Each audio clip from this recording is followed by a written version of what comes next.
Balansi. Wai ya za ne ni fa baki ɗaya an tashi garin nan sai a hankali. Wai na bike ke ne? Bike kaga da har yanzu shi muke jira. Kana da lambar bike? Ya garin ne. Ya gaja. Ka yana wancan layi na hanyar. To gaskiya dai yanzu ka a cikin nan shine fa kawai wanda zai zo yanzu. Yanzu ya Assalamu alaikum.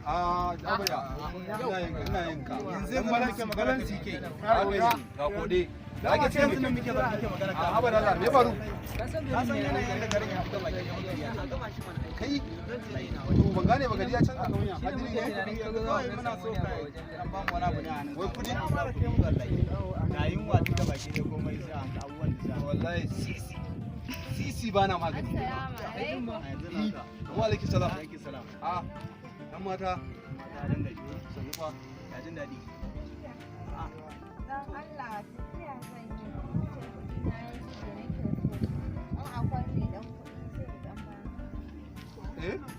Kuɗin mota na. Kudin mota? To muna da ba ta da matsala. Ba ta da matsala. Dan mata, ya haƙuri da wannan kiji. Ki hawo mota, ki gaida gida.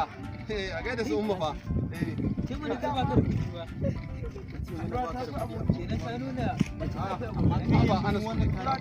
Aba Anas kudi. Yarinyar nan ai ya kamata ku tausaya mata. wallahi Ba haka bane. Mace ce.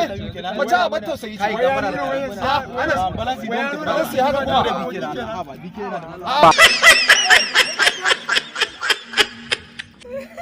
da.